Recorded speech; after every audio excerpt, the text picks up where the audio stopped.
Thank you so much to the Kirk Center and all the other organizers of this wonderful conference. Sir Roger Scruton and Russell Kirk stand together as great pillars of modern conservatism. The Englishman and the American alike champion the permanent things, not only through their writing, but also through the communities they cultivated on either side of the Atlantic. Both were perhaps the most perceptive students of Edmund Burke in their time, and from him they learned that a true conservatism is the honorable defense of the unbought grace of life, the preservation of constitutional order, cultural aspiration, and genuine freedom. Despite the caricatures painted by critics, they did not seek to defend mere low privilege, but rather a high vision of what Western civilization can be. Nonetheless, Sir Roger and Dr. Kirk had their differences. In an interview sometime after his death, Scruton criticized Kirk's distinctive conservatism for being, to use his words, in the end unrealistic. He felt that Kirk was too nostalgic, too interested in reviving an old order constituted by the aristocracy of gentlemen and scholars that simply had no authentic place in the American regime. Scruton ironically noted that in some ways, quote, America has become an aristocracy of scholars, and they are all liberals. He understood that the administrative state and the wider progressive apparatus occupying the high places of American cultural and political life was a kind of oligarchy, a tyranny of the few, and, quote, that as a result, the ordinary American voter, who is much more genuinely an aristocrat than these people, has turned against them. Kirk may have appreciated the irony more than Scruton credited him for in that moment. In the opening paragraphs of The Conservative Mind, he noted that true conservatives have never been, quote, ashamed to acknowledge the allegiance of humble men whose sureties are prejudice and prescription. Common sense has ever been the watchword of conservatives resisting the ideological delusions of revolution, and especially in the Anglo-American world, the common people, the many, have usually stood to defend the traditional order against the aristocratic classes. While he certainly admired a kind of aristocracy, much of Kirk's practical political action was aimed at rallying what he called the conservative interest in America against the progressive oligarchy. In other words, then, both Kirk and Scruton understood the advantages and disadvantages of rule by the few and rule by the many. A revolt of the masses can imperil the permanent things, but so too can the soft despotism of a technocratic elite. Neither an unthinking populism nor an isolating elitism can serve as a solid foundation for a just political order. What is needed above all is a conservatism that can productively balance the impulses for democracy and a longing for aristocracy for the sake of the permanent things. One figure who may help resolve this tension is the man Russell Kirk considered the American founding's preeminent conservative, John Adams. The second president was specifically preoccupied with the challenges aristocracy poses to self-government, almost prophetically anticipating the soft despotism conservatives seek to defeat today. As a political thinker, a constitutional architect, and a practical statesman, Adams worked tirelessly to balance the competing interests of the one, the few, and the many, to preserve a free society. The way he marshaled these terms of classical Republican political analysis can help conservatives better understand the fundamental imbalances which characterize Western society today, and perhaps even to find a path to redeeming self-government for our own time. Much like now, the idea of aristocracy played an incredibly ambiguous role in the politics of the early Republic. On the one hand, many believed the revolution ushered in a new democratic age by throwing off the old world's conceptions of nobility and privilege. On the other, some of the most democratic thinkers of this era believed this new Republican spirit would enable the rule of what they called natural aristocrats, or the best men. Adams had no truck with either kind of optimism. He believed that no revolution could perfect human nature. Power in any form, aristocratic, democratic, or monarchic, always posed a fundamental threat to liberty. That position may not have made him popular with his peers, but it did make him among the founding's most original political theorists. The founding's most prominent defender of the natural aristocracy, though, was Adams's sometimes friend, sometimes enemy, Thomas Jefferson. In a letter to the New Englander dated October 28, 1813, the Virginian called the concept the most precious gift of nature because it meant the rule of the virtuous and the wise. May we not even say that that form of government is the best, he wrote, which provides the most effectually for a pure selection of these natural aristoi into the offices of government? Jefferson believed that the American Revolution swept away the backward medievalism of the old colonial order, and along with it, a number of laws and customs which had created an artificial aristocracy. As such, he praised the abolition of entails, primogeniture, and religious establishments, and called for new laws providing for the general education of citizens as a means of discovering the most meritorious and recruiting them for leadership. Perhaps somewhat paradoxically, Jefferson believed that genuine democracy would produce a genuine aristocracy simply by unloosing human nature from superstition and venality. Adams, however, did not share this sunny outlook. In a letter to fellow revolutionary Benjamin Rush shortly after returning from his diplomatic mission to the court of St. James's, he wrote, "You ask where do I find more profligate manners than among the citizens of London? I am almost disposed to answer you by saying in Boston, in New York, in Philadelphia. I assure you, my friend, I wish my dear countrymen had less vanity and more pride." Adams believed that Americans were not regenerate simply by virtue of their citizenship in a free republic.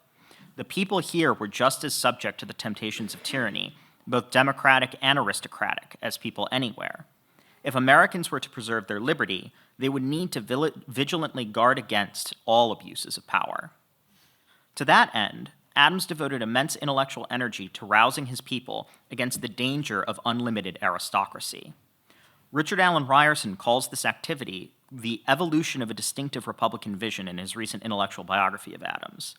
He decisively proves that Adams's concern for shielding the Republic from the hazards of aristocracy was a constant theme throughout his career, but it became especially urgent after his encounter with radical thinkers influenced by the French Enlightenment in the 1780s.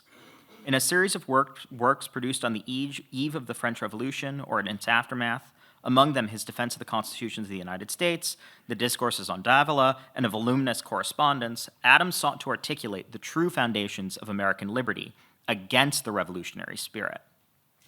Not altogether unlike Dr. Kirk's canons of conservatism, Ryerson identifies a dozen fundamental convictions that constituted the core of Adams's conception of aristocracy. To summarize, he asserts that Adams saw aristocracy as a universal feature of political life. In its most basic form, aristocracy is simply the ability of a man or class of men to command 2 or more votes in a republic on the basis of some kind of superiority, be it wealth or birth or any other kind of prestige. These natural aristocracies can certainly be a great benefit when ordered toward a common good, but they nonetheless pose problems if and when their members decide to pursue private goods instead. At the heart of all these convictions is a deep sense of the unchangeability of human nature. In his own recent book on Adams's political thought, Luke Mayville asserts his innovation in this post-independence period was connecting the political science of antiquity, understanding regimes in light of the relative power possessed by the one, the few, and the many, to notions of human nature and social psychology developed by the theorists of the Scottish Enlightenment. The aforementioned letter to Rush provides a good example of this estimation of human nature. Although mankind is capable of great virtue, we are mostly given to vanity and self-interestedness. As such, Mayville writes, Adams thought that aristocracy was natural to politics in much the same way that gravity was natural to physics. Just as an object could be expected to fall toward the center of the earth, power could be expected to flow with law-like regularity to the rich and well-born. Even when aristocrats strike a revolutionary or a democratic pose, Adams believed, they are simply giving themselves over to the worst inclinations of our nature. In a letter Adams sent to Jefferson on November 15, 1813, he profoundly illustrates this lesson. Criticizing the Virginians' notion of a natural aristocracy as a meritorious alternative to the ancient regime, the New Englander wrote, and bear with me, this is somewhat long, "Your distinction between natural and artificial aristocracy does not appear to me well-founded. Birth and wealth are conferred on some men as imperiously by nature as genius, strength, or beauty. The heir to honors and riches and power has often no more merit in procuring these advantages than he has in obtaining a handsome face or an elegant figure. When aristocracies are established by human laws and honor, wealth, and power are made hereditary by municipal laws and political institutions, then I acknowledge artificial aristocracy to commence. But this never commences till corruption in elections becomes dominant and uncontrollable. But this artificial aristocracy can never last. The everlasting envies, jealousies, rivalries, and quarrels among them, their cruel rapacities upon the poor ignorant people, their followers, compel these to set up Caesar, a demagogue, to be a monarch and master. Here you have the origin of all artificial aristocracy, which is the origin of all monarchy, and both artificial aristocracy and monarchy and civil, military, political, and hierarchical despotism have all grown out of the natural aristocracy of virtues and talents, end quote. This conception of a revolutionary aristocracy is very reminiscent of Edmund Burke's critique of Jacobinism in the Reflections. He maintained that revolutionists were able to seize power because the literary cabal advancing ideology forged an alliance with the moneyed interests constituted by the rising middle class. Adams's pillars of aristocracy were at work even in Paris's salons. And as Scruton may have observed, something similar has happened in contemporary American life. Our leading institutions, both public and private sector, pluck most of their members from the aristocratic seminaries which preach deconstruction and resentment. How would Adams say a free republic could control this dangerous aristocracy? By denying any class the ability to gain absolute power.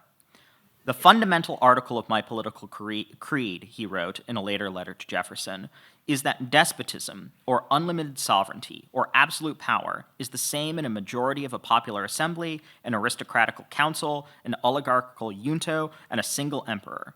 Equally arbitrary, cruel, bloody, and in every respect diabolical. Government certainly necessitates real power, and Adams was a serious advocate of an energetic state. But he made a firm distinction between good government and absolute power. No one could be trusted with that kind of sovereignty, no matter what. The aim of constitutional design and statesmanship, then, according to Adams, is to provide a balance against this troubling force. By properly separating powers and assigning them to different branches which can check and balance each, a republic might ensure that no constituent element of society, be it the one, the few, or the many, could gain an upper hand. Federalism, too, provided an important set of tools to maintain the separation of powers. Adams was especially eager, though, to restrain and control the influence of the few over the rest of the system. While some of his ideas to achieve this, such as bicameralism, were almost universally accepted during the founding, other ideas, such as his suggestion to give constitutional offices elaborate honorifics, were ignored or mocked. As Mayville puts it, the aim of Adams's Republican titles of office, quote, was to create a plurality of honors such that no single quality, whether it be wealth, strength, intelligence, or any advantage, could monopolize public sympathy and serve as the basis for a new aristocracy. His peers did not understand this, however, which caused his drift into irrelevance and unpopularity. One of Adams's peers who profoundly misunderstood his critique of aristocracy was John Taylor of Caroline, a Virginia planter, sometimes senator, and dedicated Republican. Although the text has somehow sunk into a greater obscurity than even Adams's defense, Taylor published a lengthy critique of that most important work in the 1810s. He accused Adams of seeking to impose an English constitution on the American Republic, snuffing out what he called the moral liberty achieved by the Revolution by introducing the antique political arithmetic of the one, the few, and the many. Quote, Mr. Adams's system promises nothing, Taylor argued. It tells us that human nature is always the same, that the art of government can never change, that it is contracted into three simple principles, and that mankind must either suffer the evils of one of these simple principles. In other words, Taylor held that Adams had too little respect for Republican progress. Adams replied to this criticism with a bevy of short letters through 1814 and 1815, which constitute his final major statement on the nature of aristocracy. Covering some of the same ground as his exchanges with Jefferson, Adams attempted to demonstrate to Taylor the perpetual validity of classical political analysis and the proper way of thinking about natural aristocracy. He argued that, like other arts, the art of government is, quote, founded in certain general principles of nature which have never been known to change, and it is the duty of philosophers, legislators, and artists to study these principles, end quote. The law of the aristocratic accumulation of power is one such principle, and the one the talented lawgiver must best understand to provide for a balanced constitution. But for Adams, to be clear, even the most well-balanced constitutions could not act as perpetual motion machines. He understood, just as much as the other founders, that a republic needs virtue to survive. And so, while he doubted the most utopian schemes of the Jeffersonians for mass meritocratic education, he wholeheartedly endorsed efforts to expand civic and liberal education. "I fear not the propagation and dissemination of knowledge," Adams wrote to Taylor on March 5, 1815. "The condition of humanity will be improved and ameliorated by its expansion and diffusion in every direction. May every human being, man, woman, and child, be as well informed as possible." Ryerson points out this is similar to a position Adams took in one of his earliest revolutionary pamphlets, the Dissertation on the Canon and Feudal Law. There he asserted that, quote, "the proper patrons and supporters of law, learning, and religion ought to let every sluice of knowledge be opened and set a-flowing, to encourage the people to rise up and defend their liberty against the designs of the imperial aristocracy." It is by critiquing the pretensions of aristocracy in this way that conservatives can aim to recover a true moral liberty, and thereby save democracy from its worst tendencies. Mayville argues persuasively that Adams saw America facing a fundamental choice between an oligarchic democracy and a dignified democracy. And at the heart of that dignified democracy is the exalted freedom Burke articulated and Kirk and Scruton both defended, and which constitutes one of the permanent things. Thank you.